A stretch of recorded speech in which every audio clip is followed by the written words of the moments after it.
Thank you, everyone. I wanted to congratulate ABP Network and team. Why? Because ABP Network, they have organized summit in Hyderabad, Telangana. Now, national media is looking towards Telangana. So first, ABP has taken a decision to organize a summit in Hyderabad. I'm welcoming to Telangana ABP Network.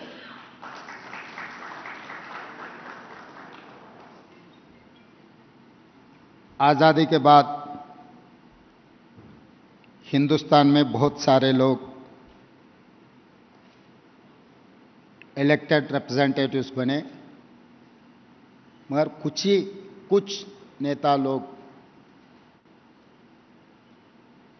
Leader बनकर इस देश को आगे चलाने के लिए कोशिश की। उन्हीं में से बार बार लगातार इस जनता के लिए, देश को आगे बढ़ाने के लिए जो सोचा था, first round of leadership is Pandit Jawaharlal Nehru as well Shrimati Indira Gandhi. मैं इस देश राजनीति को आज़ादी के बाद लोग सोच रहे थे रोटी कपड़ा और मकान। पंडित जवाहरलाल नेहरू जी से लेकर इंदिरा जी तक 30 साल कुछ कम, यही स्लोगन से इस देश के जनता तड़प रहे थे, लड़ रहे थे, हासिल करने के लिए कोशिश किए थे। तब Pandit Jawaharlal Nehru has taken revolution, education and irrigation. इस देश जनता को irrigation is, agriculture is our culture. Culture से इस देश को जोड़कर देश तरक्की करने के लिए जो कोशिश किया,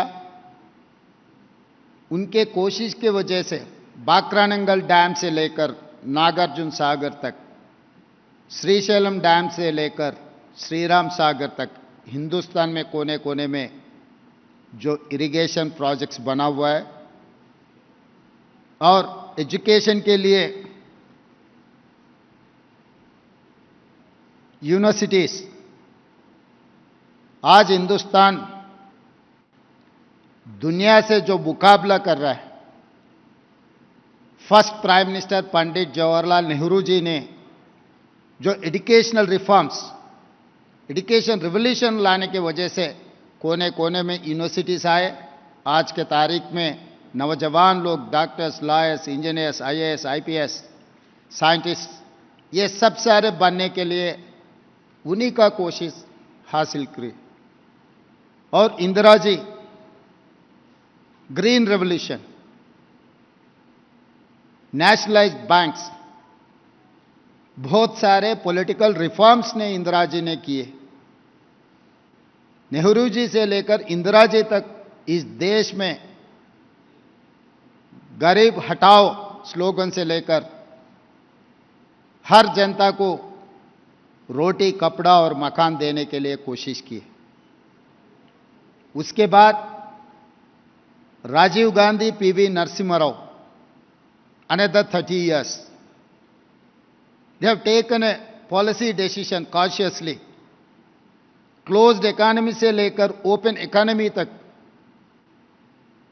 कंप्यूटर से लेकर टेलीकॉम रेवोल्यूशन तक, वोटिंग राइट 21 ईयर्स से लेकर 18 ईयर्स बनाने के लिए इस देश यूथ को वोट देने का हक, चुनने का हक, इस देश का प्रधानमंत्री कौन बन सकता है, 18 साल का लड़का जो डिसीजन दे सकता है। प्रधानमंत्री से लेकर पंचायत प्रेसिडेंट तक power transfer, constitutional amendment 73, 74, local bodies को जो महात्मा गांधी जी ने सोच रहा था, गांव गांव में जो डेमोक्रेटिक सिस्टम इवॉल्व करने के लिए राजीव गांधी जी ने कोशिश की है। राजीव गांधी जी ने इस देश में जो कंप्यूटर, जो टेलीकॉम रेवोल्यूशन लाए, उनके वजह से आज एबीपी नेटवर्क से लेकर जो भी नेशनल मीडिया या otherwise we are competing with other world just because of Rajiv Gandhi decisions. जब पीवी नरसिम्हा राव जी, यहीं के हम गर्व से कहते हैं कि पीवी नरसिम्हा राव इस धरती का पुत्र, तेलंगाना से ग्राम पंचायत सरपंच से लेकर इस देश का प्रधानमंत्री बने, इस देश को राइजिंग इंडिया जो स्टेटस दिए, that is PV Narasimha Rao. वो हमारा इस धरती का पुत्र। क्लोज्ड इकोनॉमी को ओपन इकोनॉमी किए, एलपीजी, लिबरलाइजेशन, प्राइवेटाइजेशन, ग्लोबलाइजेशन, बाकी को दुनिया को मुकाबला करने के लिए इतना शक्ति दिए इस देश को। पीवी नरसिम्हा राव ने लिबरलाइजेशन पॉलिसी ले आकर इस देश को तरक्की करने के लिए बहुत कोशिश की है। उन्हीं ने इस देश को एक इंटेलेक्चुअल फाइनेंस मिनिस्टर को इंट्रोड्यूस किए, श्री मनमोहन सिंह जी। वही फाइनेंस मिनिस्टर इस देश का प्रधानमंत्री बनकर सोनिया जी के नेतृत्व में इस देश को आगे ले जाने के लिए कोशिश किए। जब राजीव जी से लेकर पीवी नरसिम्हा राव तक और 3 मुद्दा कांग्रेस पार्टी ने ले लिए, बिजली, सड़क, पानी। जो पंडित जवाहरलाल नेहरू जी से लेकर इंदिरा जी तक जो कदम उठाए, रोटी, कपड़ा और मकान। Second generation of leaders mister Rajiv Gandhi and PV Narasimha Rao ने ये कदम उठाए, बिजली, सड़क और पानी। Another 30 years almost they have driven like anything इस देश को आगे ले जाने के लिए। बिजली के बारे में गांव गांव में, कोने कोने पे, आदिवासियों के इलाका में बिजली ले जाकर इंडस्ट्रियल रेवोल्यूशन ले आने के लिए ये बिजली, सड़क और पानी का जो कदम उठाए Rajiv Gandhi ji and PV Narasimha Rao ji. Another 30 years, we are midway of 30 years, third round of 30 years. Manmohan Singh ji, Shrimati Sonia Gandhi ji ने एक कदम उठाए, health, education and employment. These Navratnas lifeline for the country. ये नवरत्नास इस देश को दिए। 140 करोड़ लोगों को आज के तारीख में रोटी, कपड़ा और मकान, बिजली, सड़क, पानी, हेल्थ, एजुकेशन, एम्प्लॉयमेंट जो मिल रहा है, उसी के ऊपर आज देश चल रहा है। ये पूरा तैयारी ये प्लाटर ने, कांग्रेस पार्टी ने तैयार करके देने के बाद तीसरी बार नरेंद्र मोदी जी ने इस देश का प्रधानमंत्री बने। मैं आज पत्रकारों के सामने यह सवाल पूछना चाहता हूं इस देश के प्रधानमंत्री को, तीसरी बार आप प्रधानमंत्री बने, अच्छा है आपके लिए, आपके पार्टी के लिए, मगर देश में आप कौन सी रेवोल्यूशन लाए? इस जाति को आप क्या दिए? बार बार इमोशनल मुद्दों को उठाकर चुनाव जीतने के लिए कोशिश कर, एक चुनाव के बाद दूसरे चुनाव के लिए आप लोग तैयारी कर रहे हैं, मगर इस जनता के लिए आपने क्या किया? अब क्या देने के लिए कोशिश की आपके पार्टी ने? हर पार्टी को तोड़ने का, नहीं तो इमोशनल मुद्दों को राजनीति में ले आकर सरकार चलाने के लिए कोशिश किए। अब हां, जरूर कुछ किए, किसान के खिलाफ काला कानून लाए, बेरोजगारी दी है इस देश को, इस देश में साउथ नॉर्थ एक डिवीजन लाने के लिए आप कोशिश कर रहे हैं। जब जब कांग्रेस पार्टी सत्ता में थे, जब जब कांग्रेस पार्टी के नेता लोग प्रधानमंत्री अगर बने, नॉर्थ इंडिया से अगर प्रधानमंत्री बने तो साउथ इंडिया को राष्ट्रपति देने का एक रिवाज थे। That is why so many president of India from Telangana or South India, नीलम संजीव रेड्डी से लेकर अब्दुल कलाम तक इस देश का राष्ट्रपति बने साउथ से। इसीलिए there is an gentleman agreement between north and south, but you have refuse to give anything to south. हमारा वोट चाहिए, हमारे पैसे चाहिए, मगर वापस आप नफरत देने के लिए कोशिश कर रहे हैं। और मनमोहन सिंह जी, सोनिया जी आने के बाद हेल्थ, एजुकेशन, एम्प्लॉयमेंट के साथ right to education act, right to information act, food security, NREGA, बहुत सारे रेवोल्यूशन डिसीजंस सोनिया जी के नेतृत्व में मनमोहन सिंह जी की सरकार ने, यूपीए 1, यूपीए 2 ने ये सब सारे इस देश को दिया हुआ है। 15 साल में नरेंद्र मोदी जी इस देश को क्या दिया, आज इस देश का युवता सोचना है। Media management, digital management, WhatsApp university, ये सब सारे देश के लिए क्या काम के, कुछ अच्छा के लिए अगर आप कुछ कोशिश किए तो ठीक रहेगा, मगर वो कोशिश ही नहीं है। हर बार राजनीति में चुनाव जीतने का एक ही मकसद है उन लोगों का, चुनाव जीतने के बाद अगले चुनाव के लिए तैयारी कर रहे हैं। आप कभी भी देखो, चुनाव होते ही 2 दिन के बाद he has not reviewed anything, he has not reviewed any government policies, he has reviewed another state election or another political things he is doing। तो इसीलिए अभी ये नॉर्थ साउथ के सवाल, delimitation of parliament seats, devaluation of rupee, मैं 2 examples देना चाहता हूं। खासकर तेलंगाना से केंद्र सरकार को अगर 1 रुपए हम बेच दिए तो केंद्र सरकार ने 40 पैसे हमको वापस दे रहा है।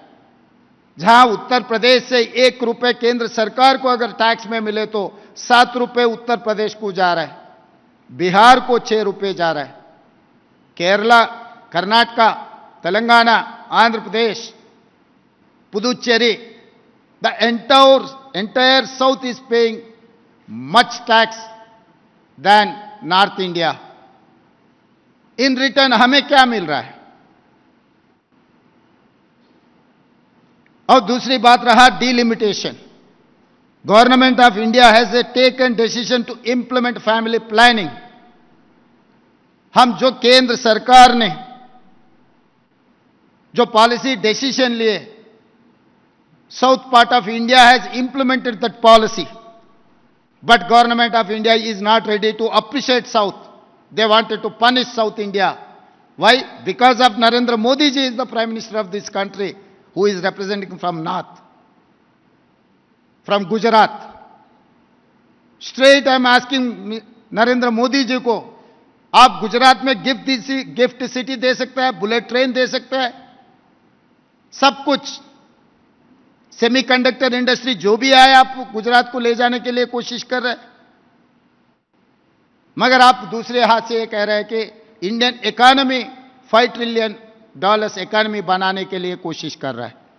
खाली गुजरात से $5 ट्रिलियन इकोनॉमी बढ़ेगा इस देश में?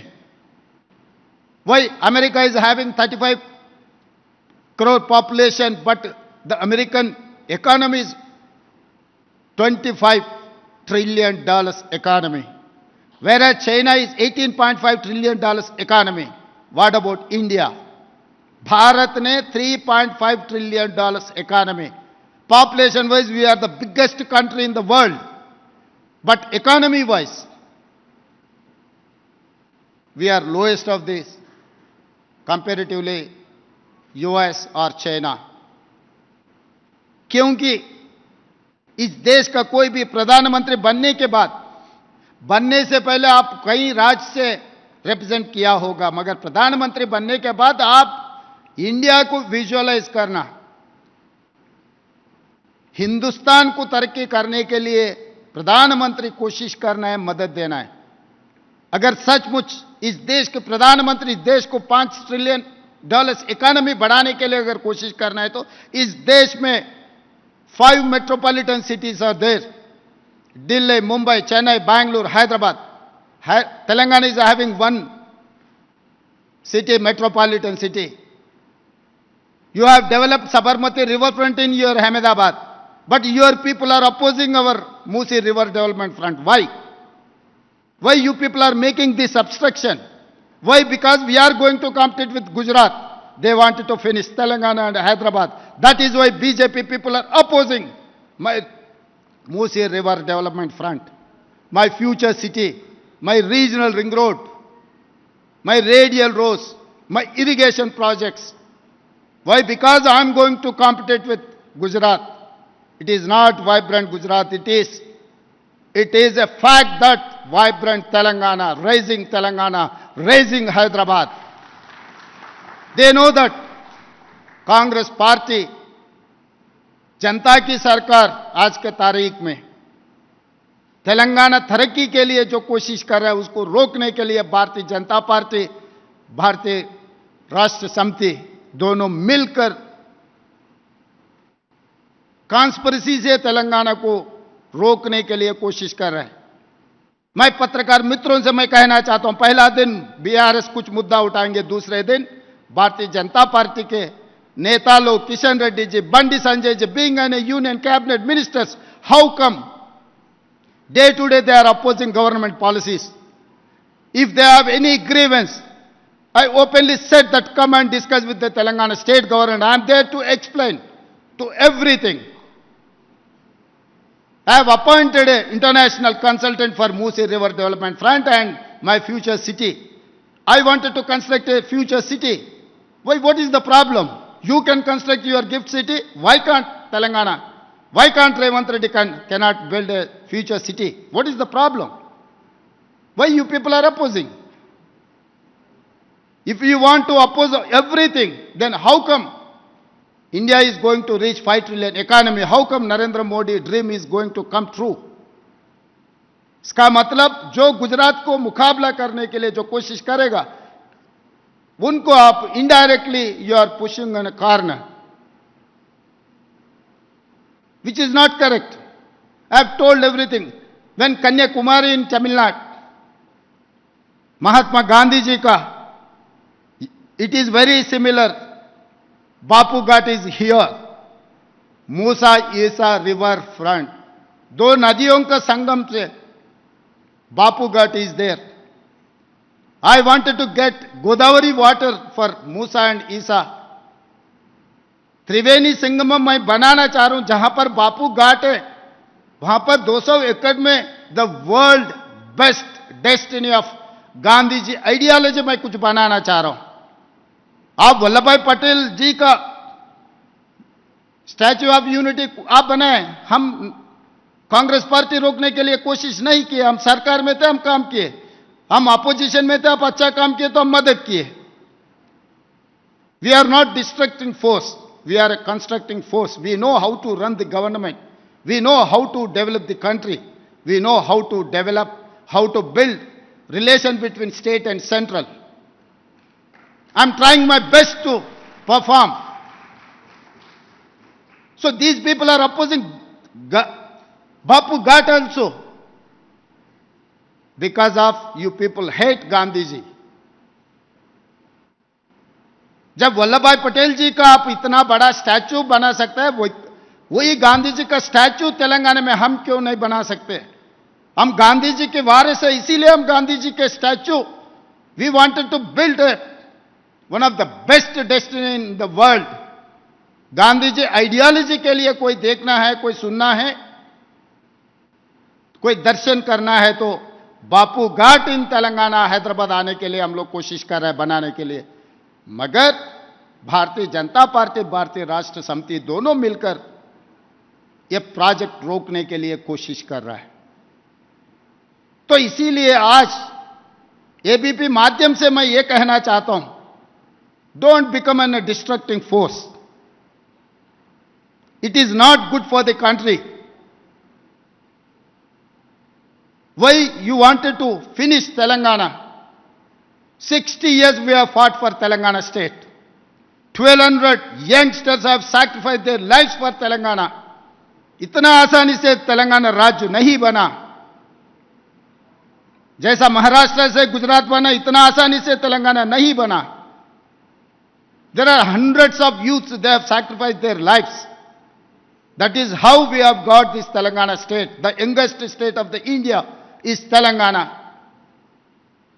क्यों? हम गुजरात जैसा हम डेवलप नहीं होने। और दूसरी बात, कल्वकुंट्ला चंद्रशेखर राव जी, वो क्लेम करता है फ्रीडम फाइटर, मुझे कोई आबादी नहीं है। वो क्लेम करता है we are futuristic CM, I don't mind.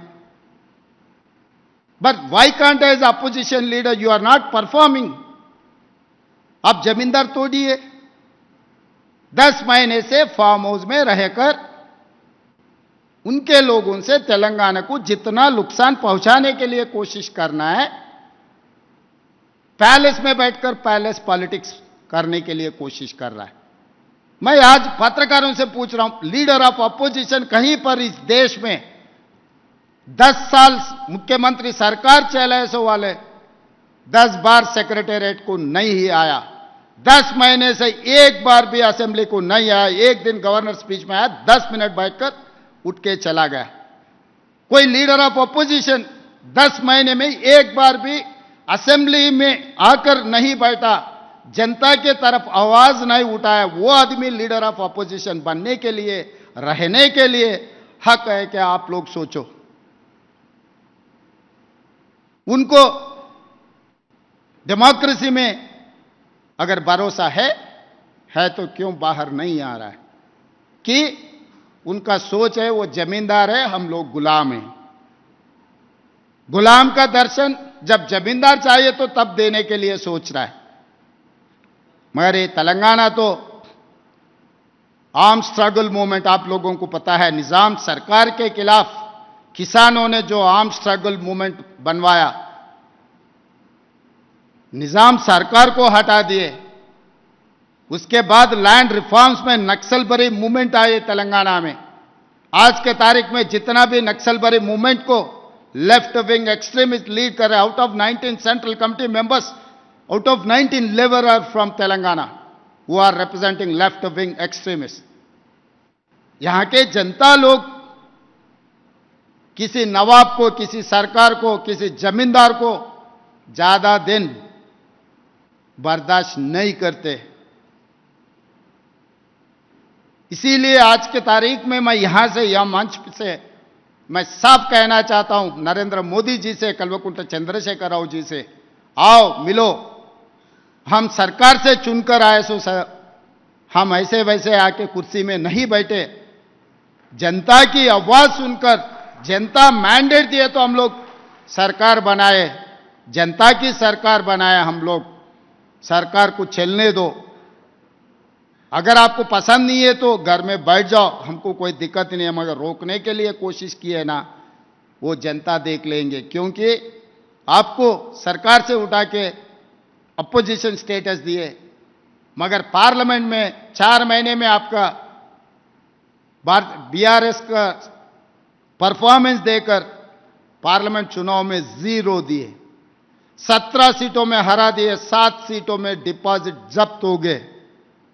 37% vote से 16% वोट तक बीआरएस के सरकार, और 4 महीने में वोट गिर चुका है। तो जनता time and again they are giving their verdict. He has to understand, he has to learn from the public. जनता क्या सोच रहा है, जनता क्या चाह रहा है। तो आपको कुछ केसेस है, हमें पता है। आपको कुछ मजबूरियां हैं, वो मजबूरी से आप मोदी को जिताने के लिए जो कोशिश कर रहे हैं। 7 सीटों में इनका डिपॉजिट जब्त हो गया, 7 के 7 सीट भारतीय जनता पार्टी ने जीता था लोकसभा चुनाव में। लोग इतना अंधा नहीं है, आप क्या कर रहे हैं, कहां पहुंचा रहे हैं आपके वोट को, आपके दोस्तों को। मैं चुनाव से पहले कहा था, भारतीय जनता पार्टी को इस बार पहले कहा था, वो लोग इस बार 400 पार, मैं कहा था 240। 2 महीने पहले मैं कहीं पत्रकार के इंटरव्यू में मैं कहा था that 240, I have told 240 that. Narendra Modi ji को 240 सीट्स मिले, केसीआर को 1 सीट भी मिलने वाले नहीं है। मैं कहा था चुनाव से पहले, 1 सीट भी नहीं मिला उनको। मैं इस बार ये 2 सरकार राज्य में जो काम किया हुआ है, केंद्र में जो सरकार है, तेलंगाना तरक्की के लिए अगर आप लोग कोशिश नहीं किए तो अब दोनों को अपोजिशन स्टेटस भी दोबारा नहीं मिलने वाले। इसीलिए आज के तारीख में तेलंगाना राइजिंग हैदराबाद के लिए जो मदद करेगा, उन लोगों को तेलंगाना जनता वेलकम करने वाले हैं। आप हैदराबाद में आकर ये इतना अच्छा प्रोग्राम बनवाए, हम दिल से आप लोगों को बधाई देना चाहता हूं कि Hyderabad is one of the metropolitan city. Hyderabad is the place for everything. People are saying that you compete with Bangalore, you compete with Mumbai. But I don't want to compete with any city in India. I wanted to compete with world. I wanted to compete with New York, London, Tokyo. That is what my capacity, that is what my dream. Come and join with us. Dream हम पूरे करने के लिए आपका मदद जरूरी है। धन्यवाद मित्रों।